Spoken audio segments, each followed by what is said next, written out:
The old pickup truck, laden with every worldly possession Jake and his 7-year-old daughter Lily owned, rattled down the long, unpaved driveway, kicking up a plume of Idaho dust that momentarily obscured the setting sun. Jake squinted, his hands tight on the wheel.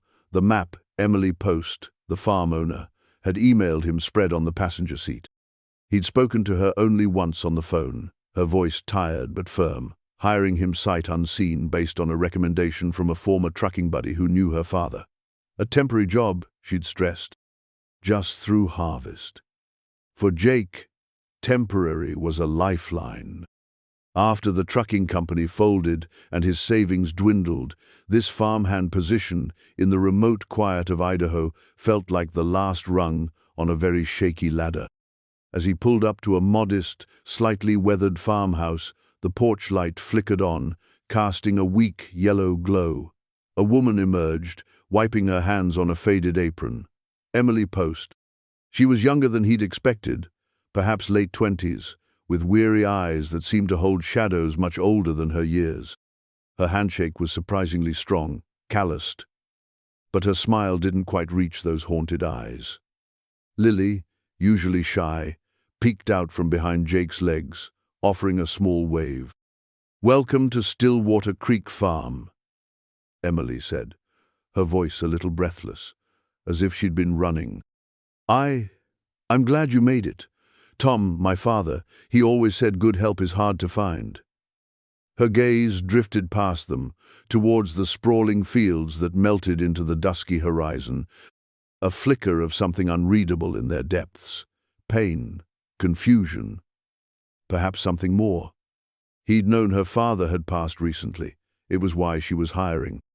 The farm, she'd explained, was too much for one person. The first few days settled into a routine. Jake rose before dawn, the scent of coffee from the main house already mingling with the crisp morning air. Emily would have a list of chores, her instructions concise, almost clipped. She worked tirelessly alongside him, her slight frame belying a surprising strength. Yet there was a fragility about her, a sense of someone walking a precipice. He noticed how she'd sometimes stop mid-sentence, a look of utter blankness passing over her face, before she'd shake her head and continue, a faint blush rising on her cheeks. Sometimes she'd call a piece of equipment by the wrong name, or stare at a familiar farm task as if seeing it for the first time, only for the knowledge to suddenly click back into place. Lily, bless her innocent heart, seemed to sense it too. She'd taken to Emily, following her around like a small shadow, chattering about school, her dreams, the shapes she saw in the clouds. One afternoon, Lily found Emily standing by the old well, staring into its dark depths, her face pale. "Are you looking for wishes, Miss Emily?" Lily had asked. Emily had started, her eyes wide and unfocused for a terrifying moment before she blinked, her gaze clearing. "Oh, Lily." "No, dear, just thinking." But Jake saw the tremor in her hands as she turned away from the well, a place she now seemed to avoid. He learned from snippets, from her evasiveness, that her memory was unreliable. Not for the day-to-day running of the farm, not usually, but for anything further back. She spoke of her father, Tom, with affection, but her memories of her childhood, of her life before coming to Stillwater Creek, were like mist, insubstantial, shifting. "Dad said I had a bad flu when I was younger." She'd offered once, vaguely, when Jake had gently pressed about her family. Said it muddled things up for a while. But a flu didn't carve out chunks of a life, leaving behind such a profound and aching void. Her past, before the farm, was a blank canvas she seemed too afraid to even look at. The name, Emily Post, felt like a label stitched onto a garment that didn't quite fit the wearer. One blustery evening, a week into his stay, Jake was mending a fence line near an old, dilapidated barn at the far edge of the property. The wind howled, carrying the scent of rain. He heard a small cry and saw Emily stumble out of the barn's darkened doorway. Her hand pressed to her temple, her face ashen. He rushed to her side. "Emily?" "What's wrong?" She swayed, and he caught her arm. I don't know, a sound. Like music. And a man's voice. Angry. Her eyes were wide with a primal fear, a terror that seemed to come from a place deeper than conscious thought. "It's just the wind in the eaves, Emily," he said gently, though his own heart hammered. But she shook her head, her gaze fixed on the dark interior of the barn. "No, it was. Before. Long ago. I shouldn't have come in here." She seemed to shrink into herself, suddenly looking as lost and vulnerable as a child. This was more than just being overwhelmed. This was a woman haunted, adrift in a sea of forgotten things. He was beginning to realize that the temporary job he'd taken might involve more than just mending fences and harvesting crops. He'd stumbled into a mystery, and Emily was at its heart. The farm wasn't just her livelihood, it was her only anchor, and even that seemed to be slipping. Over the next few weeks, Jake and Lily settled into the rhythm of Stillwater Creek. Lily thrived in the open spaces, her laughter echoing across the fields as she chased butterflies or helped Emily gather eggs, her small hands surprisingly gentle. She was a balm to Emily's frayed nerves, her innocent presence a steady, uncomplicated warmth in the often shadowed landscape of Emily's mind. Jake watched them, a quiet ache in his chest. He saw how Emily's gaze would soften when she looked at Lily, a yearning that spoke of unspoken losses. Jake focused on the mountain of work. He repaired the aging tractor, patched the leaky roof of the small cottage they inhabited, and worked shoulder to shoulder with Emily in the fields, the sun beating down on them. He learned the contours of the land, the moods of the creek, the stubborn resilience of the crops. He also learned the patterns of Emily's silences, the triggers that sent her spiraling into confusion. Certain smells, a particular type of cheap perfume he'd once caught a whiff of on an old blanket in the attic, or sudden sharp noises could make her flinch, her eyes clouding over. He began to tread carefully, to anticipate, to shield her from these invisible assailants. His attempts to get Emily to see a doctor about her memory were met with a polite but firm refusal. "Dad took me to doctors when I was younger. They couldn't help, it's just how I am." She'd retreat then, a wall going up, and he learned not to push. The local town was small, and gossip, he imagined, would be merciless. She was already an outsider in some ways, the quiet woman who kept to herself, who ran her father's farm with a desperate intensity. One rainy afternoon, confined to the farmhouse, Lily was drawing at the kitchen table, while Emily sorted through a box of her father's old papers, a task she'd been avoiding. Jake was attempting to decipher the cryptic instructions for a new water pump. Suddenly, Emily gave a small gasp. Jake looked up. She was holding a small, tarnished silver locket, its chain broken. Her face was a mixture of bewilderment and a strange, hesitant recognition. I've never seen this before," she whispered, her fingers trembling as she fumbled with the clasp. It sprang open. Inside, nestled against faded velvet, was a miniature, exquisitely painted portrait of a beautiful woman with kind eyes and auburn hair, so like Emily's, and a handsome, stern-faced man in a formal suit. They were not Idaho farm folk. They exuded an air of wealth, of a world far removed from Stillwater Creek. Beneath the woman's portrait, almost too small to see, were intricately engraved initials. E.V.R. "Who are they?" Jake asked softly, moving to her side. Lily, sensing the shift in the room, padded over, her eyes wide. Emily shook her head, her gaze fixed on the locket. "I don't know, but I feel like I should." A single tear traced a path down her cheek. She touched the woman's face in the portrait. "She looks familiar, like a dream I can't quite catch." The name, Emily Post, suddenly felt like an ill-fitting coat she'd been forced to wear. The initials E.V.R. resonated with a faint, disturbing hum in the recesses of her mind. That evening, after Lily was asleep, Jake sat with Emily at the kitchen table, the locket between them. EVR, he said, turning it over in his fingers. It has to mean something. He suggested they look through Tom's papers again, more carefully this time. Her father, the quiet, unassuming farmer, must have known. Why else would he keep such a thing hidden? They sifted through ledgers, old receipts, letters from seed companies. Tucked deep inside a thick, leather-bound agricultural almanac, they found a folded sheaf of yellowed newspaper clippings. The dateline was from a city hundreds of miles away, nearly 15 years prior. The headline screamed, "Heiress vanishes, Amelia Vance Rothschild, 12, missing after charity gala. Foul play suspected." Below it, a photograph of a smiling girl with bright, intelligent eyes and auburn pigtails. It was unmistakably a younger version of Emily. And beside her, the same man and woman from the locket, Jonathan and Eleanor Rothschild, described as titans of industry, philanthropists, devastated by the disappearance of their only child. Emily stared at the clippings, her breath catching in her throat. The world tilted, the familiar lines of the farmhouse kitchen blurring. Amelia Vance Rothschild. The name echoed in the vast emptiness of her mind, not as a memory, but as a pronouncement. She picked up the locket, her fingers tracing the initials EVR. It was her. She was not Emily Post, daughter of Tom Post, a simple farmer. She was someone else entirely. Someone lost. Someone sought.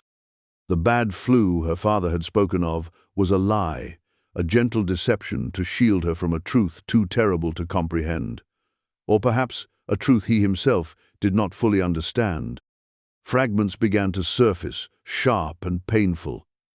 The scent of expensive perfume, not cheap like the blanket, but cloying, suffocating. The flash of sequins, the murmur of a crowd, a hand clamping over her mouth. Fear, cold and absolute. She pressed her hands to her temples, a low moan escaping her lips. Jake's hand covered hers, warm and steady. "Easy, Emily. Emilia. We'll figure this out." But the name felt alien. The life it represented, a terrifying, unknown country. The farm, her refuge, suddenly felt like a beautifully constructed cage. She had a past, a real past, and it was reaching for her, its shadows long and chilling. The fight to save the farm had just taken on an entirely new and far more dangerous dimension. The revelation of her true identity, Amelia Vance Rothschild, threw Emily into a maelstrom of conflicting emotions. Shock, fear, a disorienting sense of unreality, but also a strange, burgeoning curiosity, a painful yearning to understand the life that had been stolen from her. The name Emily Post now felt like a borrowed dress, one she'd worn for so long it had almost become her skin, yet it was not hers. Tom Post, the man she'd known as her father, had clearly saved her, hidden her, given her a new, simpler life. But why? And from whom? The newspaper clippings were scant on details after the initial flurry of coverage. Amelia Rothschild had vanished from a glittering charity event hosted by her parents. There were whispers of ransom demands that never materialized, suspicions cast on disgruntled business associates, even distant, greedy relatives. But the case had gone cold, another tragic mystery filed away. Her parents, Jonathan and Eleanor Rothschild, were described as heartbroken, pouring millions into a fruitless search before largely retreating from public life. Were they still alive? Did they still search? Jake became her anchor in the storm. His quiet strength, his unwavering belief in her, gave her the courage to face the terrifying abyss of her past. Lily, with her innocent acceptance, treated Miss Amelia with the same affection she'd shown Miss Emily, her presence a reminder of the simple, grounding truths of the present. Together, they pored over the clippings, Jake using his laptop to search for more recent information. They found little. The Rothschild family seemed to have erected a wall of privacy around themselves in the intervening years. The Rothschild Corporation, however, was still a global behemoth, its tendrils reaching into countless industries. With the confirmation of her identity, more memories began to surface, no longer just fleeting sensations but coherent, albeit fragmented, scenes. She remembered a vast, manicured lawn, the cool marble of a grand staircase beneath her bare feet, the scent of roses from a sprawling garden. She recalled the melodic chime of a grandfather clock in a long hallway and the comforting weight of her mother's hand in hers. But these gentle memories were often pierced by darker flashes, hushed, angry voices from behind closed study doors, her father's face tight with worry, her mother's eyes filled with a fear she tried to hide. She remembered a recurring nightmare from her childhood on the farm, one she dismissed as just a bad dream, being trapped in a dark, moving space, the smell of stale cigarettes and something metallic, like fear itself. "I think," Emily said one evening, her voice trembling, her gaze fixed on the flickering candlelight. "I think I need to go there, to where it happened, to the house."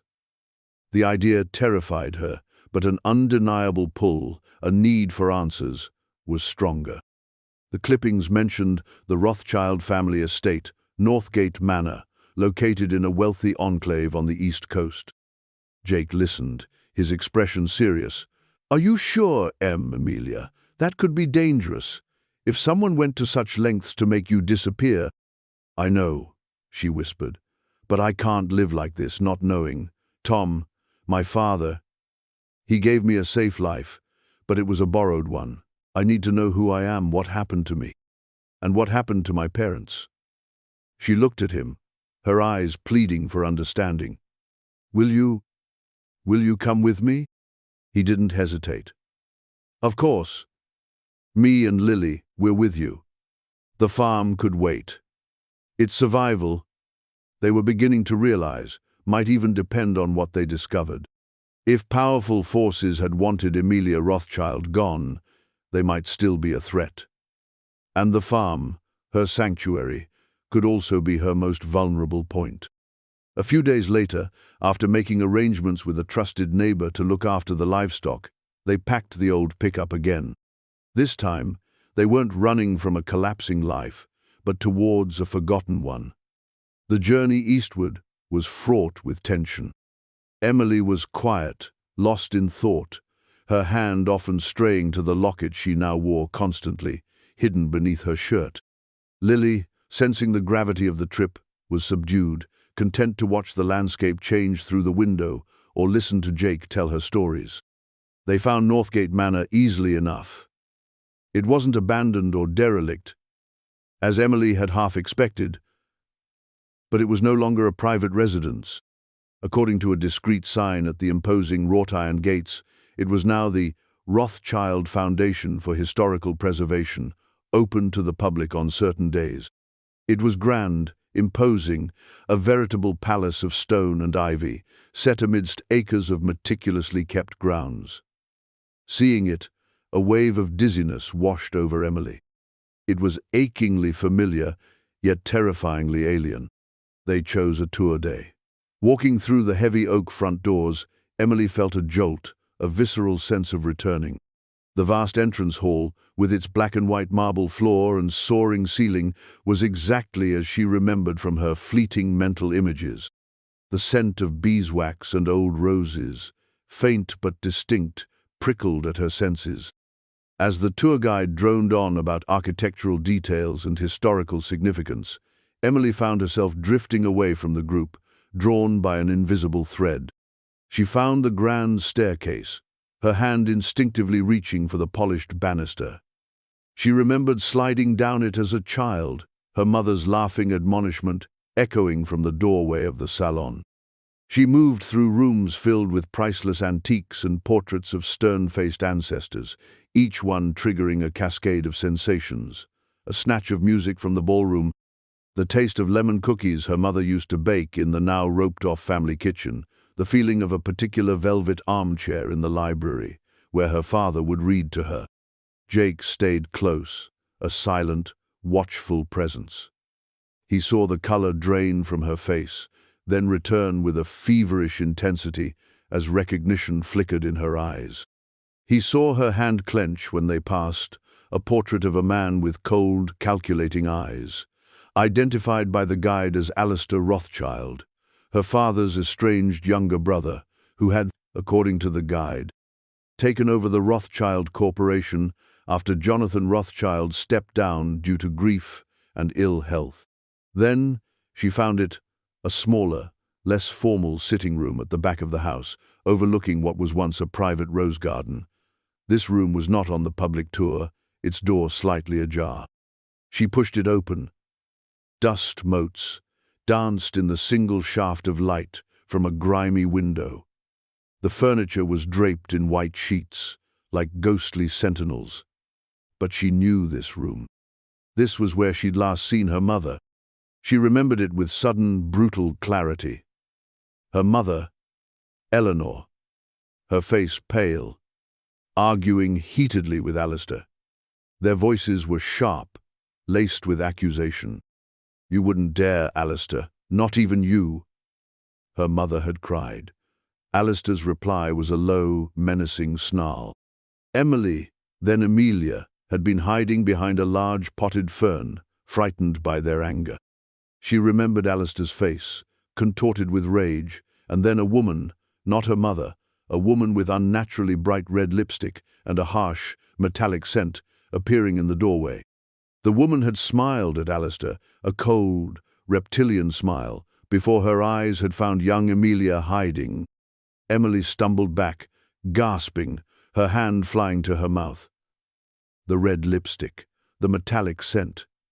It was the same scent she'd associated with her nightmare, with the dark, moving space. Her uncle Alistair, he had been there, he had been involved. The realization struck her with the force of a physical blow. Her disappearance wasn't random. It was orchestrated, a betrayal from within her own family. The fear she'd felt then, as a child, returned full force, cold and suffocating. Jake was there instantly, his arm around her, guiding her out of the room, out of the oppressive grandeur of Northgate Manor, his voice a low murmur of comfort. But the truth, or at least a horrifying part of it, was out, and it was far worse than she could have ever imagined. The fight for her past, for her very identity, had just become a fight against a formidable and ruthless enemy. The visit to Northgate Manor, while traumatic, had acted as a powerful catalyst. The dam of Emily's lost memories had not just cracked, it had begun to crumble. Back in the anonymity of a modest motel room miles away from the opulent estate, Emily, or Amelia as she was slowly, hesitantly beginning to think of herself, recounted the scene in the small sitting room to Jake. The argument between her mother and her uncle Alistair, the presence of the woman with the red lipstick, it all tumbled out, raw and painful. "Alistair," Jake said, his voice grim. "Her father's brother. He took over the company. If he was arguing with your mother just before you disappeared," the implication hung heavy in the air. Control of the Rothschild empire, vast wealth, power, motives as old as time. They needed more than just fragmented, 15-year-old memories. They needed proof, corroboration. Jake, ever practical, suggested they look for news archives, anything that might shed light on Alistair Rothschild's activities around the time of Amelia's disappearance. He also remembered Tom Post, Emily's adoptive father, mentioning an old friend, a lawyer he'd consulted once, a good man, sharp as a tack, but retired now. His name was Arthur Holloway, and Tom had kept an old, creased business card of his, tucked away in his wallet. It was a long shot, but perhaps Arthur Holloway knew something, or could point them in the right direction. Their online research into Alistair Rothschild yielded a carefully curated public image, a shrewd businessman, a philanthropist, though his donations always seemed to garner maximum publicity. A pillar of the community.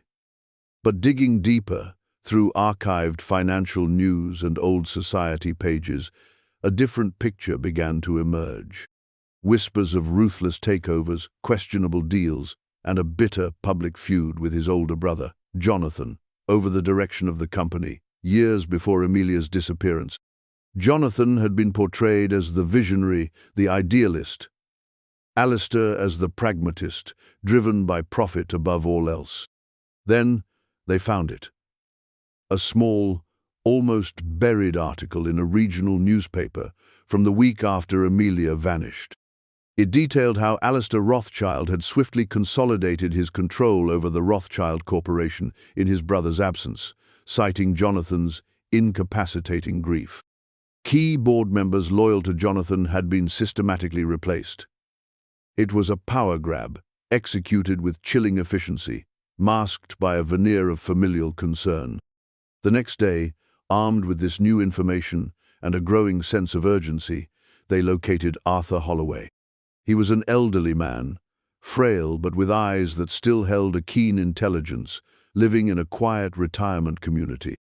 When Jake introduced Emily, carefully explaining their situation and showing him the locket and the newspaper clippings, Arthur's reaction was startling. He stared at Emily, his hand trembling as he reached for his glasses. "Good Lord," he whispered, his gaze fixed on her face. "Eleanor's eyes. It's truly you, child?"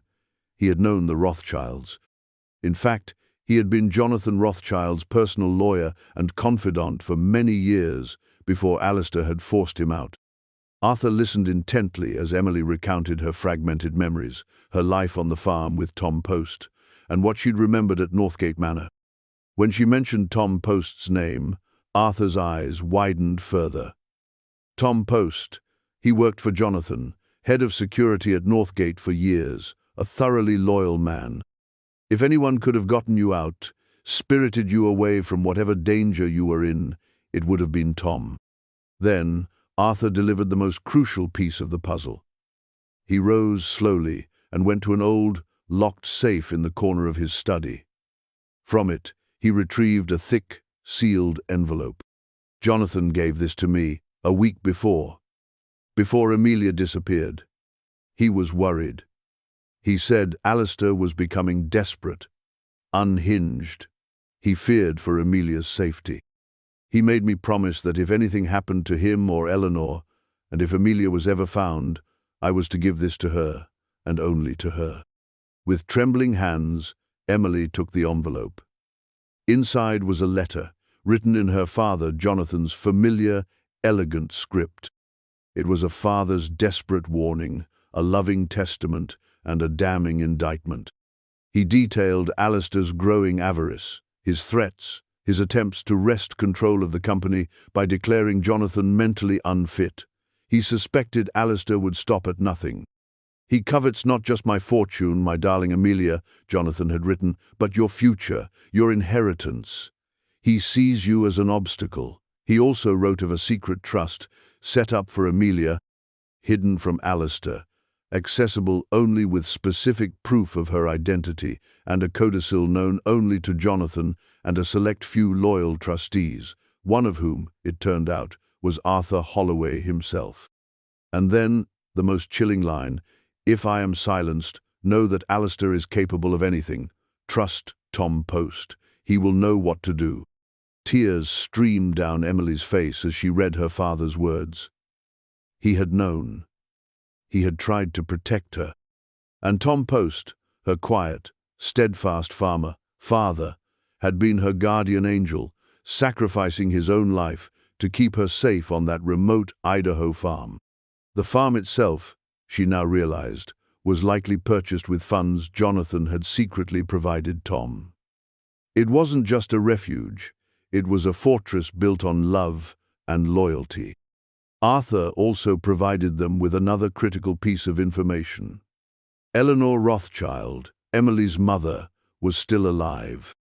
After years of secluded grief and under Alistair's suffocating control, he was her legal conservator, claiming she was too fragile to manage her affairs. She now resided in a private, very exclusive care facility. Alistair, Arthur explained, had effectively imprisoned her, cutting her off from the outside world, all under the guise of protecting her. The motive was clear. Alistair wanted control of the Rothschild fortune and legacy. Emilia was the rightful heir. Her disappearance, and later the incapacitation of her parents. Jonathan had died some years after the disappearance, reportedly of a broken heart, though Arthur now voiced suspicions about the true cause, had paved the way for Alistair. Keeping Eleanor isolated ensured she couldn't challenge him or reveal what she knew, and if Emilia were to resurface, she would be the greatest threat to everything Alistair had built. The knowledge was a heavy burden, but also a clarifying one. Emily now knew who her enemy was and what was at stake. It wasn't just about reclaiming a lost past or an inheritance she wasn't even sure she wanted. It was about justice for her parents, about honoring Tom Post's sacrifice, and about freeing her mother. And it was about ensuring her own safety, and that of Jake and Lily, who were now inextricably linked to her fate. The fight to save Stillwater Creek Farm had become a fight for their lives, against an antagonist far more powerful and dangerous than they could have imagined. The shadows from her past were no longer just memories. They had a name, a face, and a chillingly clear motive. The revelation of Alistair's treachery and her mother's effective imprisonment galvanized Emily. The fear was still there, a cold knot in her stomach, but it was now overlaid with a fierce determination. She had to reach her mother. She had to confront Alistair. With Arthur Holloway's guidance, they began to formulate a plan, one fraught with risk. Arthur, despite his age, still had contacts, old allegiances within the legal and financial worlds that Alistair hadn't managed to sever. Alistair controls Eleanor's access completely, Arthur explained, his brow furrowed. The facility she's in, Serene Meadows, is more fortress than hospital. Getting to her will be difficult. And confronting Alistair directly without irrefutable proof, he's a master manipulator, slippery as an eel. He'll deny everything, paint you as an imposter or worse, someone mentally unstable trying to extort the family. Her father's letter, while damning, was personal. They needed more. Arthur suggested they try to find any former employees of Northgate Manor or the Rothschild Corporation who had been loyal to Jonathan and might have been suspicious of Alistair's actions around the time of the disappearance. It was a painstaking process. Sifting through old staff lists Arthur had managed to keep, making discreet inquiries. Meanwhile, Jake, using his resourcefulness, discovered something crucial. Alistair was due to host a major press conference in a week's time at the Rothschild Corporation headquarters. He was announcing a new philanthropic initiative, a move clearly designed to bolster his public image. "This could be our chance," Jake said, his eyes glinting with resolve. "A public forum. If we can get your story out there, with credible evidence, it would be harder for him to silence you or sweep it under the rug." Their breakthrough came from an unexpected source. One of Arthur's contacts led them to a retired groundskeeper from Northgate Manor, a man named Silas, who had worked for the Rothschild family for over 40 years. Silas, now living quietly in a small cottage upstate, had always been fiercely loyal to Jonathan and Eleanor. He remembered the period of Emilia's disappearance vividly. He remembered Alistair's increased presence at the estate, his hushed, angry arguments with Eleanor. And he remembered seeing Tom Post leaving the grounds late that fateful night, looking pale and grim, carrying a large, bundled blanket in his arms, heading towards the service entrance, not the main gate. At the time, Silas had thought nothing of it, assuming Tom was on an errand for Jonathan. Only later did the pieces fall into place. More importantly, Silas had seen something else. The woman with the red lipstick. He'd seen her meeting with Alistair on several occasions in the weeks leading up to Emilia's disappearance. He didn't know her name, but he described her distinctive, expensive car and a unique, serpent-shaped brooch she always wore. This matched a detail Emily had suddenly, vividly recalled, a flash of green emeralds and gold in the shape of a snake on the woman's lapel as she'd leaned down towards her. Armed with this description, Arthur's legal contacts managed to identify the woman. Isabella Rossi, a shadowy consultant known in certain circles for handling delicate situations. She had a reputation for ruthlessness and had been linked to several corporate espionage cases, though nothing was ever proven. Finding her, however, would be another challenge. The immediate goal was to reach Eleanor. Arthur, through a sympathetic doctor who owed him a favor, managed to arrange a brief, unscheduled assessment visit for Emily, posing as a specialist in art therapy, a known interest of Eleanor's. It was risky. Alistair's people were everywhere. Lily would stay with Arthur, safe and away from any potential confrontation. Serene Meadows was as opulent and imposing as Arthur had described. Emily's heart hammered as she was escorted through hushed, thickly carpeted corridors to her mother's suite. Eleanor Rothschild was frail, her auburn hair now streaked with silver, her once vibrant eyes clouded with a deep, settled sadness. She sat by a window, listlessly looking out at a perfectly manicured garden. When Emily entered, Eleanor barely glanced at her. "Another one?" she murmured, her voice weak. "Alistair does so love his little projects for me." Emily's throat tightened. "Mother," she whispered, her voice trembling. Eleanor's head turned slowly, her eyes, hazy at first, slowly focused on Emily's face. For a long moment there was silence, broken only by the distant hum of a lawnmower. Then, a flicker. A dawning recognition. Eleanor's hand rose, trembling towards her mouth. "Emilia," she breathed, the name a fragile question. "A prayer. Can it be you?" Emily rushed to her side, kneeling, taking her mother's frail hands in hers. "Yes, Mother. It's me. I'm here." Tears streamed down both their faces. Eleanor clung to her, her touch surprisingly strong, as if afraid Emily would vanish again. She touched Emily's hair, her cheek, her eyes searching, memorizing. "Alistair, he told me you were gone," Eleanor whispered, her voice hoarse with unshed tears.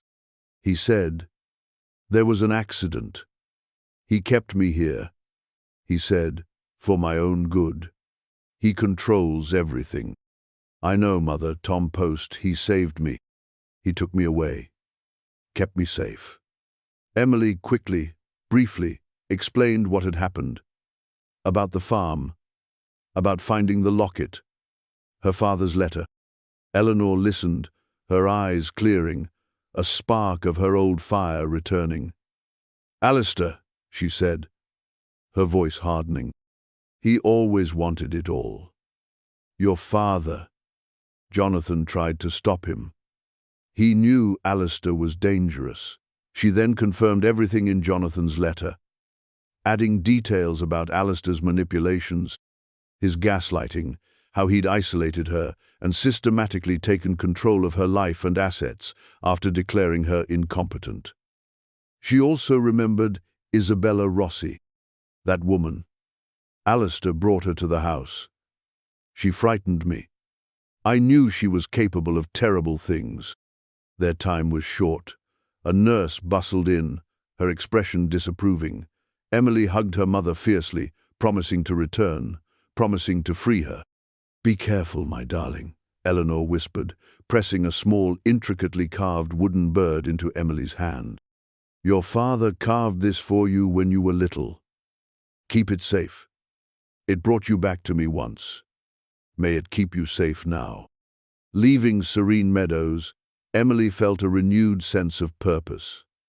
She had her mother's confirmation, another tangible link to her past, and an even greater resolve to expose Alistair. The press conference was only days away. The confrontation she had both dreaded and yearned for was drawing inexorably closer. The farm in Idaho, her quiet sanctuary, felt 1,000,000 miles away, but it was also what she was fighting for, a place of peace, of family, a future she could choose, not one dictated by greed and betrayal. Jake was waiting for her, his presence a steadfast reassurance. They were in this together, and they would see it through. The days leading up to Alistair Rothschild's press conference were a blur of frenetic activity and nervous anticipation. Emily, Jake, and Arthur Holloway worked tirelessly, strategizing, gathering every piece of evidence they could. Silas, the old groundskeeper, agreed to provide a sworn affidavit about Alistair's meetings with Isabella Rossi and Tom Post's departure on the night Amelia vanished. Arthur managed to unearth financial records showing large, untraceable payments made from a shell corporation linked to Alistair to another company associated with Rossi around the same time. It was circumstantial, but compelling. Emily, wrestling with her re-emerging identity, felt a strange duality. Part of her was still Emily Post, the quiet farmer, most comfortable with the soil between her fingers and the vast Idaho sky above. The other part was Amelia Rothschild, heiress to a fortune, thrust into a dangerous battle for her family's legacy and her own truth. The small wooden bird her mother had given her became a talisman, clutched tightly in her pocket, a reminder of the love that had endured despite years of separation and deceit. The plan was audacious. They couldn't simply storm the press conference. Alistair's security would be too tight. Instead, Arthur had reached out to a respected investigative journalist, Sarah Jennings, known for her tenacity and integrity. He'd cautiously briefed her, providing enough information to pique her interest without revealing everything. Jennings, intrigued by the possibility of uncovering a scandal involving the powerful Rothschild dynasty, agreed to attend the press conference and, if the opportunity arose, ask some pointed questions. The hope was that Emily, with Jake by her side for support, could then make her presence known, her story amplified by Jennings' platform. On the morning of the press conference, Emily felt a nauseating mixture of terror and resolve. She chose her clothes carefully, simple, dignified, nothing that screamed heiress, but rather quiet strength. Jake squeezed her hand. "You can do this, Amelia. We're right here with you." Lily, staying with Arthur's kind housekeeper, had drawn her a picture of Stillwater Creek Farm, a vibrant sun shining over fields of green. "For courage," she'd whispered, pressing it into Emily's hand. The Rothschild Corporation headquarters was a gleaming monolith of glass and steel, a testament to the power Alistair now wielded. The press room buzzed with journalists and camera crews. Alistair Rothschild, impeccably dressed, exuding confidence and charm, took the podium.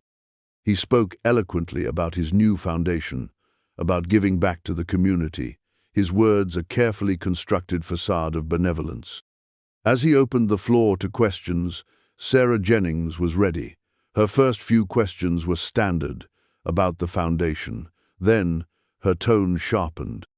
"Mr. Rothschild," she began, her voice clear and carrying, "there have been whispers for years about the circumstances surrounding your brother Jonathan's stepping down from the company, and indeed, the tragic disappearance of your niece, Amelia. Can you comment on allegations that your rise to power within the corporation was perhaps opportunistic, occurring during a time of immense family tragedy?" A hush fell over the room. Alistair's smile faltered for a fraction of a second before being plastered back on. "That's an outrageous and offensive suggestion, Ms. Jennings," he said, his voice smooth but with an underlying edge of steel. "My family endured an unimaginable loss. I merely stepped in to provide stability during a chaotic time, to honor my brother's legacy. A legacy that conveniently benefited you," Jennings pressed. "And what of your sister-in-law, Eleanor Rothschild? Sources say she's kept in virtual isolation. Are you concerned that, should she ever speak freely, her account of events might differ from yours?" Alistair's composure was visibly cracking. "My sister-in-law is unwell. I am her protector, ensuring her privacy and well-being. These are baseless insinuations." This was their cue. Emily, taking a deep breath, stepped forward from the side of the room where she and Jake had been waiting, out of sight of the main cameras, but visible to Alistair. Jake was a solid presence just behind her. "Uncle Alistair," she said, her voice trembling slightly but clear and strong. Perhaps I can shed some light on my mother's well-being and my own disappearance." Alistair froze, his face turning a ghastly shade of pale as he saw her. The cameras whirled around, focusing on Emily. Gasps rippled through the room. Who are you?"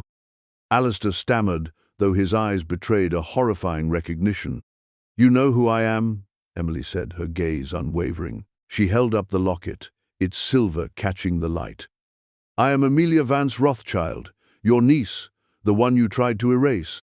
Chaos erupted. Cameras flashed, reporters shouted questions. Alistair, momentarily stunned, quickly regained a semblance of control, his face contorting into a mask of outrage and feigned pity. "This is preposterous. This young woman is clearly disturbed, an imposter, security." But Emily stood her ground. "I have proof, Uncle. I have my father's letter, detailing your threats and your greed. I have my mother's testimony. I remember you, Uncle Alistair. I remember you arguing with my mother. I remember the woman with the red lipstick, Isabella Rossi, the one you hired to get rid of me." She spoke with a calm conviction that cut through the noise. She recounted her memories, Tom Post's heroism, her life on the farm, the fight to reclaim her identity. Sarah Jennings and other journalists were scribbling furiously, their expressions a mixture of shock and excitement. Alistair tried to bluster, to deny, to discredit her. He called her a fantasist, a pawn in some unknown game. But Emily's sincerity, the raw emotion in her voice, as she spoke of her parents and the life stolen from her, was undeniable. Jake stepped forward, placing a protective hand on her shoulder, his quiet strength a stark contrast to Alistair's sputtering rage. Arthur Holloway, from his place in the audience, nodded slowly, a grim satisfaction on his face. The confrontation didn't end with Alistair's arrest or a dramatic confession. He was too powerful, his lawyers too quick to intervene, hustling him away from the podium amidst a barrage of questions. But the damage was done. Amelia Rothschild was alive. Her story was out. The carefully constructed facade of Alistair Rothschild, benevolent tycoon, had shattered. In the aftermath, as they were surrounded by a swarm of reporters, Emily felt a profound sense of release. It wasn't a complete victory, not yet. The legal battles would undoubtedly be long and arduous. But she had spoken her truth. She had faced her tormentor and refused to be silenced. She had reclaimed her name, her story, her power. The moral victory was hers. And as she looked at Jake, his eyes filled with pride and love, she knew that whatever came next, she wouldn't face it alone. The fight for Stillwater Creek Farm had led her here, to this moment of reckoning, and in doing so, had shown her the path back to herself. The weeks that followed the dramatic press conference were a whirlwind. Alistair Rothschild's carefully cultivated world began to unravel with astonishing speed. Sarah Jennings' explosive articles, filled with Emily's testimony, excerpts from Jonathan's letter, Silas's affidavit, and the mounting circumstantial evidence against Alistair and Isabella Rossi, ignited a media firestorm. The Rothschild Corporation's board, facing intense public scrutiny and a plummeting stock price, moved quickly to suspend Alistair from his duties, pending a full investigation. Authorities, spurred by the public outcry and the evidence compiled by Arthur Holloway, officially reopened the case of Amelia Rothschild's disappearance and began looking into the circumstances of Jonathan Rothschild's death and Eleanor's conservatorship. Emily, now undeniably Amelia to the world, found herself at the center of this storm. There were legal meetings, interviews with investigators, and the constant, overwhelming presence of the media. Yet, through it all, she remained grounded, her focus clear. Her priority was her mother. With Arthur's legal maneuvering and the mounting pressure on Alistair, Eleanor's restrictive conservatorship was challenged and swiftly overturned. The day Emily walked into Serene Meadows, not as a visitor but as her mother's recognized daughter and advocate, bringing her out into the sunlight, was a victory sweeter than any corporate conquest. Eleanor, though still frail, seemed to regain a new spark of life, her eyes brighter, her spirit rekindled by her daughter's return and the prospect of justice. Emily made a conscious decision about her future. The vast Rothschild fortune, the glittering world of her birth, held little appeal. The opulence of Northgate Manor felt cold and alien compared to the simple, honest warmth of Stillwater Creek Farm. She had no desire to run a global corporation. Her father's letter had mentioned the secret trust, substantial enough to ensure her independence and the security of those she loved, but separate from the corporate battles. With Arthur's help, she accessed it, her primary aim being to secure the future of Stillwater Creek Farm, and to ensure her mother received the best possible care and comfort. Alistair Rothschild, facing a barrage of lawsuits and criminal investigations, became increasingly isolated. Isabella Rossi, sensing the tide turning, vanished, becoming an international fugitive. While the legal machinery would grind on for months, possibly years, Alistair's reign was effectively over. His reputation was in tatters, his power diminished. For Emily, the true justice lay not in seeing him imprisoned, though that would be a fitting end, but in reclaiming her family's narrative, in exposing his deceit, and in the quiet triumph of her own survival and resilience. She chose not to resume her place in high society. Instead, she, Jake, and Lily, along with Eleanor, whose health improved steadily in the loving environment Emily created, returned to Idaho. They returned to Stillwater Creek Farm. The harvest season was in full swing, the fields golden and abundant. The farm, once a symbol of her hidden, borrowed life, now represented her chosen future. A sanctuary she had fought for and won back on her own terms. The old farmhouse, which had once felt like a refuge tinged with the shadows of the unknown, now resonated with laughter and love. Eleanor, seated on the porch swing Jake had repaired, would watch Lily chase butterflies, a soft smile on her face, the ghosts of her past finally beginning to recede. She found joy in simple things, the scent of Emily's baking, the warmth of the sun, the quiet companionship. Emily and Jake worked side by side, their bond forged in adversity, now deepening into a profound and gentle love. The hardships of the farm were still there, the unpredictable weather, the demanding physical labor, but now they faced them together, their hands intertwined, their hearts aligned. They expanded the vegetable garden, started a small herd of dairy goats, and talked about building a new, larger barn. The farm wasn't just surviving, it was thriving, infused with new life and purpose. One crisp autumn evening, as the sun dipped below the horizon, painting the Idaho sky in hues of orange and purple, Emily stood with Jake on the porch, Lily asleep in his arms. The air was cool, carrying the scent of wood smoke from a distant neighbor. The profound peace of the moment settled deep within her. She was no longer Emily Post, the amnesiac, nor solely Amelia Rothschild, the lost heiress. She was simply Emily, a woman who had navigated the labyrinth of her past and emerged whole, strong, and deeply loved.